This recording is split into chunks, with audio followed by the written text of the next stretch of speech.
Scalar and vector, ये बहुत मस्त चैप्टर है, ये आराम से याद हो जाएगा। स्केलर एंड वेक्टर, हिंदी में अदिश और सदिश, अदिश और सदिश, अदिश और सदिश। सदिश मतलब, अदिश मतलब समझिए, जब कभी आपको दिशा भी बताया जाए तो स मतलब साथ, दिश मतलब दिशा। जब कोई चीज दिशा के साथ यानी डायरेक्शन के साथ बताया जाए तो उसे वेक्टर कहते हैं। जिसमें दिशा नहीं बताया जाए उसे हम अदिश यानी स्केलर कहते हैं। दिशा नहीं बताए उसे स्केलर कहते हैं। जैसे जिसमें दिशा फिक्स हो उसे क्या कहेंगे? सदिश। आप लोग बताएं, लोग दिशा फिक्स रहेगा सदिश, दिशा की कोई जरूरत नहीं है अदिश, दिशा की कोई जरूरत नहीं है, क्या कहलाएगा? अदिश। जैसे मेरा वजन है, जैसे मान के चलिए हमारा लंबाई 5 फीट 7 इंच, आप बताइए हम पश्चिम में मुंह करें तो भी 5 फीट 7 इंच, पूरब में कर दे तो भी, किधर भी मुंह करेंगे हम, क्या मेरा लंबाई घटेगा? तो क्या इसके लिए दिशा की जरूरत है? जिसके लिए दिशा की कोई जरूरत नहीं उसे कहते हैं अदिश। जैसे आप लंबाई को क्या कह सकते हैं? अदिश। लंबाई को क्या कह सकते हैं? लंबाई अदिश कह सकते हैं। दूरी को क्या कह सकते हैं? अदिश। दूरी क्या हो सकती है? अदिश। जैसे 5 किलोमीटर दौड़िए तो दोनों दौड़ जाइए 5 किलोमीटर, क्या फर्क पड़ता है? नहीं समझ आ गया? तो लंबा अगर दिशा दिया है तो सदिश, दिशा नहीं दिया है तो अदिश। जैसे हम आपसे कह दे आयतन को हम लोग नापते हैं लीटर में, आयतन को किस में नापते हैं? लीटर में। जैसे 5 लीटर दूध, अब बताइए इसमें दिशा से क्या मतलब है? कहेगा कि 5 लीटर दूध निकालो भैंस का मुंह पश्चिम की ओर करके तो 6 लीटर हो जाएगा। ऐसा कोई प्रॉब्लम नहीं होने वाला है। आपकी बताइए हमारा इधर मुंह करके लंबाई नापे या किसी किधर और करके करे, लंबाई कैसा रहेगा? बराबर ही रहेगा। क्वेश्चन सुनिए ध्यान से, जिसमें दिशा दिया रहेगा वो, हम कहते हैं एक ट्रेन 40 के स्पीड से भाग रही है, दिशा दिए हैं, क्या हो जाएगा? लेकिन हम कहते हैं एक ट्रेन 40 के स्पीड से पश्चिम की ओर भाग रही है, क्या हो गया? जिसमें दिशा दिया रहेगा या दिशा छिपा रहेगा सदिश। जैसे मेरा भार 70 किलो, सदिश की अदिश? हाँ, हमारा भार 70 किलो सदिश है। रीजन समझिए, भार हमेशा नीचे काम करता है। तराजू हमारी खोपड़िया पे रख के हमारा वजन नाप दोगे, जब तक तराजू के ऊपर हम नहीं रहेंगे तब तक वजन नहीं आएगा। समझ में आ रहा है कि नहीं आ रहा है? आप लोग बताइए, भार जो है उसमें दिशा तो दिया ही नहीं था, बल्कि भार में दिशा को छिपा दिया था। तो जिसमें दिशा दिया हो या दिशा छिपा दिया हो वही दिशा के साथ यानी सदिश कहलाता है, वेक्टर कहलाता है। समझ में आ गया कि नहीं आ गया? आप बताओ बाबू, आयतन को लीटर में नापते हैं, सदिश की अदिश? हाँ, जिसमें दिशा का कोई फर्क ना पड़े वो क्या कहलाता है? जैसे हम आपसे कह देंगे दूरी में दिशा नहीं होती है लेकिन विस्थापन में दिशा होती है। दूरी को इंग्लिश में हम डिस्टेंस कहते हैं, इसको अच्छे से समझिए बाबू। दूरी को इंग्लिश में डिस्टेंस कहते हैं, क्या कहेंगे? डिस्टेंस। डिस्टेंस। और विस्थापन को क्या कहते हैं? डिस्प्लेसमेंट। डिस्प्लेसमेंट कहते हैं। अब दूरी के लिए कोई भी दिशा फिक्स नहीं होती है, क्योंकि अगर आपको घर जाना है तो आप जब भी बोलते होंगे कि पटना से आपके घर की दूरी कितनी है, पटना से आपके घर की दूरी कितनी है, तो आप जो दूरी बताते होंगे ना उस दूरी में देखिएगा बहुत सारी फालतू दूरियां होती हैं। कोनो सड़क ऐसे जाएगा, फिर दाहिने मुड़ेगा, फिर बाएं मुड़ेगा, फिर पश्चिम मुड़ेगा, पूरब मुड़ेगा। यानी आप बता सकते हैं कि आपका गांव किस डायरेक्शन में एक के सीधे पड़ेगा? नहीं। अगर आप सड़क पे चलेंगे तो कभी आपकी गाड़ी बाएं, कभी दाहिने, कभी वो गली में घुसेगी, कभी कहीं घुस जाता है। तो बताइए दूरी के लिए क्या कोई फिक्स डायरेक्शन होता है? सड़क के हिसाब से आपका डायरेक्शन चेंज हो जाता है। सड़क के हिसाब से आपका डायरेक्शन चेंज हो जाता है। तो दूरी को क्या आप सदिश कहेंगे? क्योंकि दूरी जो होती है सड़क के दिशा पर डिपेंड हो जाती है। जैसे हमारा क्लास आने के लिए कोई अलग दूरी से आया होगा, कोई अलग दूरी से आया होगा, दूरी की कोई भी दिशा नहीं होती है। समझ में क्या? कोई दिशा होती है? नहीं होती। लेकिन हवाई जहाज विस्थापन, हवाई जहाज विस्थापन, बाहर में गया, बीच में कोई नहीं, सीधे उतरेगा दिल्ली एयरपोर्ट। उतर गया कि नहीं है क्या? तो आप बताइए फायदा किस में, दूरी में कि विस्थापन में? और विस्थापन के लिए दिशा फिक्स रहता है कि नहीं? दिशा फिक्स रहेगा कि नहीं? लेकिन समस्या यही तो है विस्थापन के साथ कि विस्थापन कम होता है, डिस्प्लेसमेंट कम दूरी को होता है, कम समय में हम क्या तय कर सकते हैं? विस्थापन। लेकिन हर जगह विस्थापन संभव नहीं है, हर जगह विस्थापन संभव नहीं है। आप गली मोहल्ला में सोचेंगे विस्थापन करने तो घर तोड़ना पड़ेगा किसी का, नहीं समझा क्या? कभी कभी आप देखेंगे तो थोड़ा ही दूरी जाना होता है बट घेल के जाना होता है।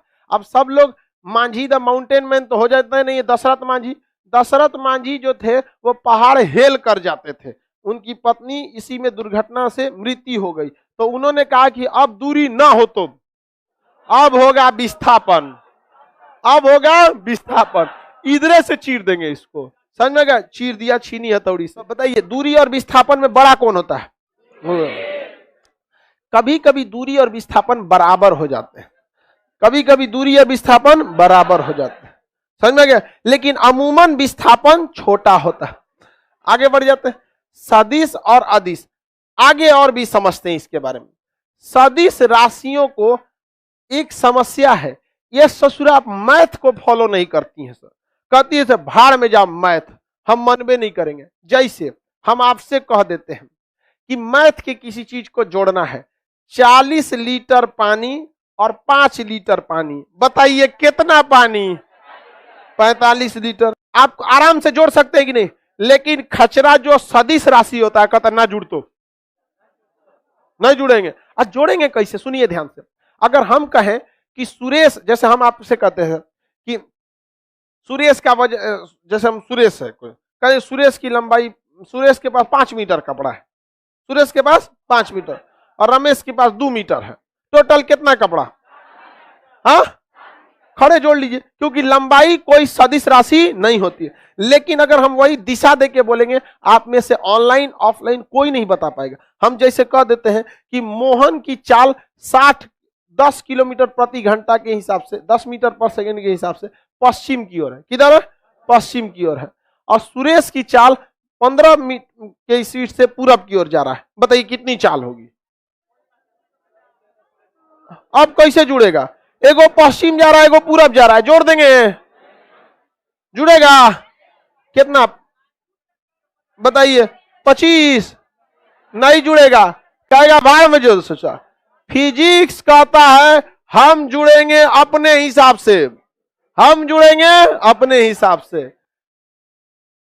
अदिश और सदिश समझ में आ गया? सदिश को यदि आप जोड़ेंगे, सदिश को जोड़ेंगे तो मैथ का फॉर्मूला क्या? किसका फॉर्मूला? फिजिक्स, फिजिक्स का फॉर्मूला। बल सदिश है या अदिश है? सदिश है। बल क्या है? सदिश। अब ये आपको समझ में इसलिए नहीं आएगा कि चैप्टर पढ़ रहे हैं सदिश और अदिश और क्वेश्चन पूछ रहे हैं बल चैप्टर से। तो आप ही बताओ बाबू, आप परसेंटेज चैप्टर पढ़ेंगे और मेंसुरेशन से सवाल पूछेगा, बनेगा? तो मैथ के टीचर क्या कहते हैं कि पहले परसेंटेज निकालते कैसे हैं इसका कंसेप्ट समझ लो, अब फिर जब वो मेंसुरेशन या एडवांस मैथ में जाते होंगे तो वहां उस परसेंटेज वाले कंसेप्ट को लगाते होंगे। बस यहीं पे है बल। अब हम आपको बताते हैं, आप कहेंगे बल में तो दिशा नहीं देता है, 10 न्यूटन का बल है, दिशा कहां देता है? इसमें दिशा छुपा रहता है। जैसे सुनिए ध्यान से, किसी के नाक पे मारे एक मुक्का हम, क्या घुटना दर्द करेगा? उसका क्या दर्द करेगा? दिशा पता चला कि नहीं? दिशा पता चला। अगर हम किसी को पूरब में गोली चलाए, उधर मारे लाठी, तो पश्चिम का आदमी चिल्लाएगा मार के कपार फाड़ दिया? नहीं। तो इसमें दिशा नहीं था, दिशा दिया था। समझ गए? सदिश राशियों में दिशा या तो दिया होगा या तो छिपा हो। बल की दिशा फिक्स है कि नहीं है? बल की दिशा फिक्स है। समझ में आ गया कि नहीं आ गया? बल को और भयानक कर देता है त्वरण, बल को और भयानक कर देता है त्वरण। जैसे एग्जाम्पल के तौर पे हम बल लगाते हैं, देखिए ये बल लगाए, एक तमाचा दिए किसी को, दाहिना गाल पे मारेंगे तो बायां गाल दर्द करेगा, इसका मतलब उसका दिशा फिक्स है। क्या है? दिशा फिक्स है, उसका दिशा क्या होता है? फिक्स है। लेकिन अगर इसके स्पीडवा को और हुमच देते हैं तो इसे कहेंगे त्वरण। इसे क्या कहेंगे? त्वरण। त्वरण मतलब क्या होता है ना, सुनो ध्यान से, त्वरण मतलब क्या होता है? कोई चीज चल रही अचानक पगला गई, उसी को क्या कहते हैं? त्वरण। कोई चीज चलते चलते अचानक पगला जाए तो काहे पगलाई? त्वरण। काहे पगलाई? जैसे लड़का मोटरसाइकिल चलाते चलाते, सुन पहले, लड़का मोटरसाइकिल चलाते चलाते अगर कहीं सुंदर कन्या देखा, पगला जाता है इसे, तो उसी को कहते हैं त्वरण। लड़कवा को क्या लग गया? त्वरण। लड़कवा को क्या लग गया? त्वरण। अंग्रेजी में उसे कहते हैं एक्सीलरेशन। एक्सीलरेशन। मोटरसाइकिल में पगलाने के लिए एक्सीलरेटर, पगलाने की क्रिया एक्सीलरेशन, अब पगलाने वाला मशीन एक्सीलरेटर। समझ में गया? अच्छा, एक और त्वरण होता है, एगो उल्टो त्वरण में भी दो टाइप का, रुक जाता है कब, जैसे मान के चलिए आप गए, अरे पहिलका रे रुक, नहीं समझा? तो अचानक पगलाना या अचानक रुकना त्वरण क्या होता है? त्वरण। ये किसी दिशा में ही होगा, किसी दिशा में ही देखे होंगे। कहा गया हुआ गुआ? किसी ना किसी दिशा में ही होगा। तो त्वरण सदिश है कि अदिश है? हाँ, सदिश है। समझ में गया? बल सदिश या अदिश? हाँ, सदिश। सदिश। त्वरण सदिश। अचानक पगला जाना या रुक जाना क्या गलत? बिना त्वरण के अचानक पगलाएगा बल। समझ में आ रहा है कि नहीं आ रहा? सदिश को जोड़ने के लिए, सदिश को जोड़ने के लिए किसका प्रयोग करेंगे? फिजिक्स का। और अदिश को जोड़ने के लिए मैथ का। तो मैथ में तो जोड़ घटाना सिखाने की जरूरत ही नहीं है। सदिश कहता है कि हम कैसे जोड़ेंगे, बीच में एंगल होना चाहिए, क्योंकि दो दिशाओं को जोड़ना है तो बीच में कोई ना कोई एंगल बनेगा कि नहीं बनेगा? बनेगा कि नहीं बनेगा? दोनों में से एंगल बनेगा। समझ में आ रहा है कि नहीं अगुआ? कोई दिक्कत?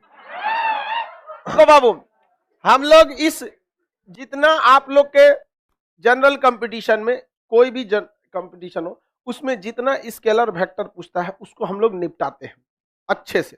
4-5 को पूछता है। सबसे पहला जो होता है resultant vector R is equal to under root A square plus B square plus 2ab cos theta. जब भी दो बलों के बीच में एंगल दिया रहे तो उसका रिजल्टेंट कितना रिजल्ट आएगा हम डायरेक्ट नहीं निकाल सकते। अब आप एक चीज को समझिए, जैसे हम कह देते हैं कि कोई बल ए 4 न्यूटन का है, कोई बल बी 3 न्यूटन का है, दोनों के बीच में जो थीटा बन रहा है वो 60 डिग्री बन रहा है, तो आप डायरेक्ट निकाल सकते हैं? आपको रिजल्टेंट के फॉर्मूला पे रखना पड़ेगा। रखना पड़ेगा कि नहीं पड़ेगा? रिजल्टेंट के फॉर्मूला पे रखना पड़ेगा। कोई दिक्कत है किसी को? किस फॉर्मूला पे?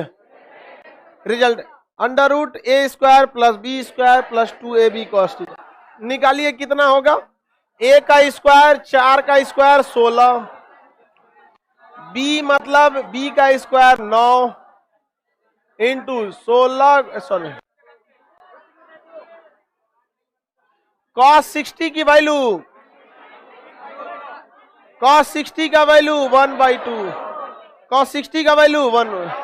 इस दो से ये दो गया, अंडर रूट ये कितना हो गया 25 और ये 12, अंडर रूट 37, 36 रहता तो कट जाता, अंडर रूट कितना हो गया 37। तो इसको आप कैसे लिख सकते हैं? किसका वर्गमूल है? हाँ 6 का है ना। अरे भैया 6 लगभग इसके करीब कौन है? 6। बचा कितना है? 1 में 10 से भाग देंगे 0.1 हो गया 6.1। हालांकि एग्जाम में यही रहेगा, वो नहीं रहेगा, दशमलव वाला नहीं रहेगा। निकालने का सिंपल सा तरीका है, ये निकाल देगा। इसका आप अब थोड़ा सा इस पे कुछ अलग टाइप के क्वेश्चन को समझते हैं। यदि दो वेक्टर, दो वैल्यू, यानी वेक्टर मतलब होता है सदिश, इसमें वेक्टर कौन कौन है, ए और बी, जो भी इस फॉर्मूला से जुड़ रहा है सबका सब क्या है, वेक्टर। समझ में गया, इस वेक्टर का इसका क्या है, वेक्टर। अगर दो अलग अलग वेक्टर है, दो अलग अलग वेक्टर है, तो ससुरा कभी जीरो नहीं होगा और ना ही कभी निगेटिव होगा। लेकिन क्या होगा अगर सेम वैल्यू का वेक्टर हो जाए। अब यहां एक चीज को समझिए, रिजल्टेंट की वैल्यू को एंगल चेंज कर सकता है कि नहीं कर सकता, एंगल ज्यादा एंगल कम, इस पे डिपेंड करता है। इसका मतलब हम ये कह सकते हैं, बाबू ध्यान से समझिए इस चीज को, इसका मतलब ये कह सकते हैं कि रिजल्टेंट फोर्स की वैल्यू थीटा के वैल्यू पे डिपेंड करती है, और थीटा जो होता है वो एंगल होता है, वो अपने साथ किस रिश्तेदार को लेके घूम रहा है इस पे भी डिपेंड करता है। थीटा एंगल है, यहां इसका रिश्तेदार कॉस है, ये थीटा जल्दी जल्दी अपना रिश्तेदार बदलता है, बहुत खचरा है, कभी ये थीटा कॉस के साथ, कभी ये थीटा सेक के साथ, कभी ये थीटा टेन के साथ, बहुत खचरा है। समझ में गया, इसका बहुते ठिकाना है। थीटा का गुण इन लड़कों की तरह मैच करता है कि नहीं करता, समझ में गया। इसका मतलब ये हुआ कि रिजल्टेंट फोर्स की वैल्यू थीटा पर डिपेंड की, और यहां थीटा किसके साथ घूम रहा है, कॉस के साथ। कॉस की अधिकतम वैल्यू होती है +1 और न्यूनतम वैल्यू होती है -1। इसकी औकात देख लिए, माइनस से प्लस के बीच में घूम रहा है। अगर आप इसके बीच में संख्या देखेंगे, -1 के बाद अगर देखेंगे तो सीधे 0 और फिर +1, ये बेचारा 2 भी नहीं हो सकता है, 1.2 भी नहीं हो सकता है। इसकी औकात कितनी है, -1 से प्लस। लेकिन देखिए इसकी औकात बीचों में 0 आता है, कभी कभी कुल मेहनत पलित कर देता है। समझ में गया, इसका मतलब कॉस थीटा अधिकतम हो सकता है +1 और मिनिमम हो सकता है -1। हम यहाँ ट्रिग्नोमेट्री में नहीं जा रहे हैं, जिनको नहीं भी पता है कि कॉस थीटा का रेंज कितना होता है -1 से +1, आप इंटर में लिमिट पढ़े होंगे, लिमिट -1 टू टेंस टू +1, नहीं पढ़े कोई दिक्कत नहीं, इतने बहुत है। समझ गया, कॉस थीटा को कितनों बड़का गणितज्ञ ले दीजिए, कितनों थीटा का वैल्यू रख दे, वो 1.1 से ज्यादा नहीं ला सकता है। अधिकतम वैल्यू 1 और कम से कम वैल्यू -1। अब अधिकतम मैक्सिमम वैल्यू कितनी होती है बाबू, 1, मिनिमम वैल्यू -1। इसको 1 लिखे कि +1 लिख दे, सुंदर लगेगा थोड़ा, -1 प्लस, बताइए +1 कितने डिग्री पर, 0 डिग्री पर, अब -1 180 डिग्री पर। नहीं याद है कोई दिक्कत नहीं, गोली मारो, इतने याद कर लो, सीधा बात खत्म।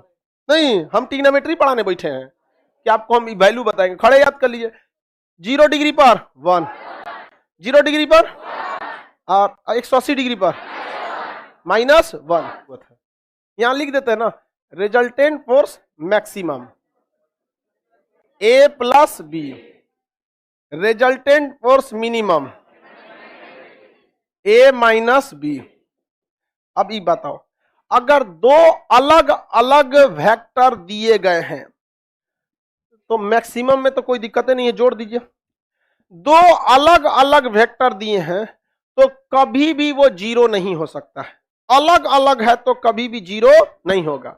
और ये आप कहेंगे कि एक काम कीजिए, यदि A 3 है और B क्या है 4, तो हमेशा यहां A बड़े को दर्शा रहा है, A यहां किसे दर्शा रहा है, बड़े को, अब B किसे दर्शा रहा है, छोटे को। लेकिन अगर वेक्टरवा बराबर हो गया तब क्या हो सकता है, मिनिमम वैल्यू 0। यदि दो वेक्टर क्या हो जाए बराबर, तो उनका मिनिमम वैल्यू क्या हो सकता है, 0। लेकिन अलग अलग वेक्टर जब दिया रहता है तो हम बड़ा वेक्टर A को मानते हैं, छोटा वेक्टर B को मानते हैं। कभी भी अलग अलग वेक्टर का वैल्यू 0 होगा और कभी निगेटिव होगा, कभी भी निगेटिव नहीं हो सकता। लेकिन सेम हो गया तो कितना, 0। बताइए, मिनिमम होने के लिए एंगल 180 मैंने एगो इन्ने खींचे एगो इन्ने खींचे, क्या हो जाएगा, मिनिमम हो जाएगा। मिनिमम हो जाएगा कि नहीं हो जाएगा, कोई दिक्कत है किसी को। अब हम आपसे क्वेश्चन पूछे, तो ऐसे क्वेश्चन को सॉल्व करने के लिए मिनिमम बोलिए तो A - B, मिनिमम कितना हो गया 2, मैक्सिमम बोलिए तो 5 + 3, यानी रेंज बोलिए तो 2 से 8 के बीच। 8 से ज्यादा होगा तो भैया ये तो 8 से कम में है सब, यानी मैक्सिमम लिमिट किसी ने नहीं क्रॉस किया, मैक्सिमम लिमिट किसी ने क्रॉस नहीं किया। अब हम मैक्सिमम लिमिट जब क्रॉस नहीं किया तो उधर से आंसर नहीं आ सकता है। आंसर आएगा किसी ने मिनिमम लिमिट से पीछे तो नहीं रह गया, यानी 2 से कम तो नहीं रह गया। तो देखिए ये है ससुरा 2 से कम, कौन सा हो जाएगा? डी। कौन सा हो जाएगा? डी। जब भी ऐसा क्वेश्चन आए तो दोनों को एक साथ नहीं देखना है, पहले उसका क्या लिखना है? रेंज, और कोई एक साइड से देखना है कि किसी ने मैक्सिमम को तो क्रॉस नहीं किया, 8 से तो क्रॉस नहीं किया, नहीं किया, तो एक और से तो टेंशन खत्म हो गया। अब हमको यह देखना है किसी ने मिनिमम लिमिट से पीछे तो नहीं रह गया। एक के साथ दोनों देखेंगे तो गड़बड़ा जाएगा। समझ में आ रहा है? जलपरा तुमको समझ में आ रहा है? साउंड का क्या प्रॉब्लम आ रहा है जी? फाटल बांस की तरह आवाज आ रहा है। तो अगर इससे क्वेश्चन आया किसी ने छोड़ दिया, अब एगो आता है यूनिट वेक्टर, वो बच्चा भी कर लेता है, उसको कंसेप्ट से करवे मत कीजिए। जैसे सेना को बंदूक चलाना कंसेप्ट से सिखाया जाता है, लग जाना चाहिए, दाएं रेंज में आए मार दो। ऐसा ही एक होता है यूनिट वेक्टर। आप देखिए एक एक्स एक्सिस होता है, एक वाई एक्सिस होता है, एक जेड एक्सिस होता है। X axis, Y axis, Z axis. इस ससुरा फिजिक्स में इसको I cap, J cap, K cap, एक टोपी पहना के कैप बोलता है, टोपी पहना के कैप बोलता है। आई cap, J cap, K cap, आई cap, J cap, K cap. इससे घबराना नहीं है क्योंकि इसका वैल्यू 1 होता है। भाई अगर किसी में कह दे 5 आई कैप तो वैल्यू तो ससुरा 5 है। अगर हम आपसे कह दे 6 जे कैप, वैल्यू तो सेम है। अगर कह दे कि 4 के कैप, वैल्यू तो 4 है ना। कहेगा कि इसका रिजल्टेंट बताइए। उसको लगता है कि इन सब का ऐसा ऐसा लाल पीला हरा दिखा के इसको बहका देंगे। हमरा लड़का है बहकेगा, अपने वो खेलल है, बताइए इसको देख के कोई बहकेगा? आप बताइए लड़की लोग में किसी का इससे देख के घबराएगी? नहीं घबरा। इसका वैल्यू कितना है? कितना है? घबराना है? नहीं ना घबराना है। अगर ससुरा इसका रिजल्टेंट पूछा तो इसको ले जाना है कोपचा में। सुनो इसको, अरे ध्यान से सुन गधा, इसको ले जाके और स्क्वायर कर देना है। इसको अभी भागने नहीं देना है। यह है फिजिक्स का कोपचा, और इसमें ले जाना है इसको, और इसको क्या कर देना है? स्क्वायर। इस ससुरा 5 का स्क्वायर, 6 का स्क्वायर, 4 का स्क्वायर। भागेगा कैसे ससुरा? तू नहीं समझे? भागने नहीं ले जाना, इसको ले जाके क्या करना है? वर्ग। ये बताओ आई का कोई वैल्यू है? जे का कोई वैल्यू है? के का कोई वैल्यू है? नहीं है वैल्यू। जब वैल्यू नहीं है स्क्वायर करके उड़ा डालिए इसको। 25, 36, 16 जोड़ के बताइए आंसर कितना? 77। आंसर क्या हो गया? आंसर। इस ससुरा लड़का सब 7 ना आएगा जी। लड़का सबको ये क्वेश्चन इतना डराता है जिसका कोई हद नहीं। अरे ससुरा इससे डरना है? अरे आपको ले जाके ससुरा उसको बांध के मारना है। समझ में आ गया कि नहीं आ गया? बताओ बाबू। तो हम यहाँ पे चौथा फॉर्मूला लिख दें? नहीं लिख दें? आई कैप में जो दिया रहा है रगड़ के स्क्वायर, के कैप में स्क्वायर, जे कैप में स्क्वायर। इस ससुरा इसे लिखेंगे, ढक देते हैं, इसे उड़ा देते हैं इसको, नहीं तो भाग जाएगा इन्ने उन्ने। यहां पे आई कैप का स्क्वायर। चलिए अब आगे बढ़ते। ये तो हो गया, नहीं हो गया? बच्चा का चीज है जी। 2 को और बचपे किया, सदिश गुणन और अदिश गुणन। सदिश और अदिश गुणन। अभी उसको भी धीरे धीरे उसको भी समझा देते हैं। सुनो ध्यान से। एक होता है स्केलर प्रोडक्ट अदिश गुणन। क्या होता है? अदिश, अदिश गुणन। कैसा गुणन? अदिश गुणन। एक होता है सदिश गुणन, एक होता है अदिश गुणन, स्केलर गुणन। इसको हम लोग दिखाते हैं डॉट से। किससे दिखाते हैं? डॉट, यानी बिंदु से दिखाते हैं। नहीं समझे? अदिश गुणन को हम लोग क्रॉस से, डॉट से दिखाते हैं। डॉट से दिखाते। इसे सॉल्व करने का तरीका कुछ नहीं होता है, गुणा तो करना है। क्या करना है? गुणा करना है। बस गुणा करने के समय ये कॉस थीटा के साथ जाता है। किसके साथ जाता है? Cos theta. और कुछ भी नहीं होता है। गुणा करते समय किससे जाता है? क्रॉस, कॉस थीटा के साथ जाता है। लेकिन अगर आप सदिश गुणन की बात करेंगे तो ये भी गुणा होता है, ये भी गुणा होता है, लेकिन साइन थीटा के साथ जाता है। साइन थीटा के साथ एगो और खचरई करता है, जानते हैं कुछ? यहाँ एगो बैठा देता है एन कैप, इसका वैल्यू 1, भाग यहां से। नहीं समझ में आया? का जरूरत है नौटंकी का? नहीं समझ में आ गया? सीधा समझ में आता है यहाँ पे, एकदम बढ़िया। अब हम आपसे एक सवाल पूछते हैं, सदिश गुणन थीटा के साथ किसको लेकर आता है? Sine theta. सदिश गुणन यानी क्रॉस प्रोडक्ट थीटा के साथ किसको लेकर आता है? साइन को। और अदिश गुणन यानी डॉट प्रोडक्ट कॉस को। किसको? कॉस, कॉस थीटा को। समझ गए? नहीं? देखिए कितना समझदारी से विद्यार्थी सबको एग्जाम में जब आपसे क्वेश्चन छूटेंगे ना, बड़ी तकलीफ होगा कि इतना आसान क्वेश्चन कैसे छूट गया। जैसे आपको कोई वैल्यू दे देगा ए दे देगा 4, बी दे देगा 10 और थीटा दे देगा कुछ भी। क्या दे देगा? थीटा। मान के चलिए थीटा दे दिया 60। आप नहीं सॉल्व कर पाएंगे क्योंकि वो बोला ही नहीं कि डॉट प्रोडक्ट है कि क्रॉस प्रोडक्ट है। देखिए यहां तो ठीक है, आप यहां तक तो बनाएंगे। आपको ए की वैल्यू कितना दिया? 4, बी की वैल्यू 10, थीटा की वैल्यू 60 डिग्री। आप इतना तो रेडी रखेंगे, दोनों में गुणा करके, दोनों में गुणा करके रेडी रखेंगे कि नहीं रखेंगे? लेकिन दूसरा कंफर्म कैसे करेंगे कि क्रॉस कॉस ले की साइन ले, क्रॉस कॉस ले की साइन ले। अगर हमको डॉट प्रोडक्ट हो गया तो गुणा करके इसके जगह पे कॉस थीटा, और अगर साइन लेंगे, अगर हम क्रॉस प्रोडक्ट साइन थे, cross product dot product, cross product dot product, यानी यहां सारा खेल है क्वेश्चन पूछने का। यानी आप तैयार हैं? तैयार, एकदम रेडी? अगर हम डॉट प्रोडक्ट देंगे तो क्या लेंगे? Cos theta, cos 60। और अगर हम क्रॉस प्रोडक्ट देंगे तो हाँ एकदम रेडी है। कई को तो यहाँ 40 फरिया के रख ले। ए बी दोनों में गुणा करना ही है, ए की वैल्यू और बी की वैल्यू में गुणा करना है, चाहे वो अदिश गुणन हो चाहे सदिश, यानी चाहे वो डॉट हो चाहे क्रॉस। वो 40 लेके बैठल है, समझ में आ गया कि नहीं? 40 लेके बैठा। अब उसको रेडी है, याद रहेगा ना? क्वेश्चन दे बोल देंगे, देखते कितना मिसाइल तैयार है कर रहा।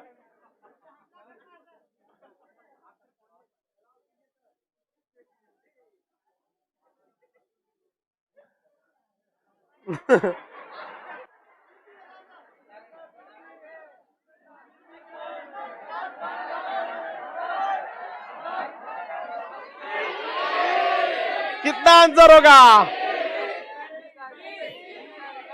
कितना आंसर हो गया? 20 आएगा। क्या आ जाएगा? 20। क्योंकि cos 60 का वैल्यू आधा होता है। कितना होता है? आधा, 1/2। तो देखिए इसका फॉर्मूला यही होगा ना, ए बी कॉस थीटा। ए के जगह 4, बी की जगह 10, कॉस के जगह 60, कॉस 60 डिग्री। तो देखिए ये कितना हो गया? 40। कॉस 60 की वैल्यू 1/2, कितना हो गया? 20। कितना हो गया? 20। एक बात बता बाबू, अगर हम इसी को मिटा दें, इसी को मिटा दें, यहां फिर क्वेश्चन पूछे, एकरे से क्वेश्चन फिर पूछे,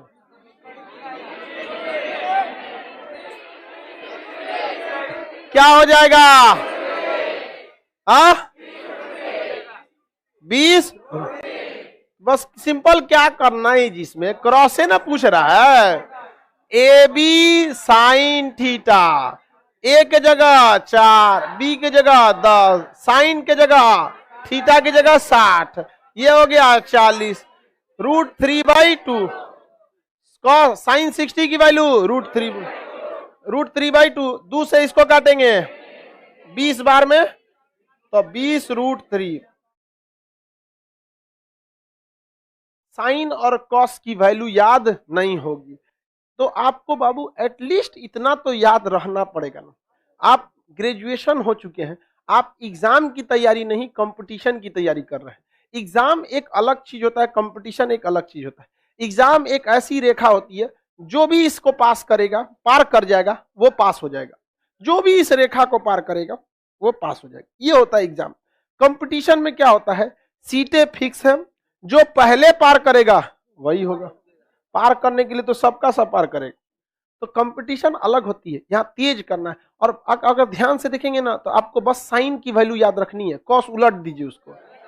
देखिए 0, 0, 30, 45, 60, 90, यही ना होता है, बस ऐसे एक्सचेंज करना रहता है। भौतिक विज्ञान को भोजपुरी में पढ़ा रहे हैं, समझ में आ रहा है? भोजपुरिया वाला एकदम खुश है। आगे बढ़ जाए, निकाल सकते हैं कि नहीं निकाल सकते?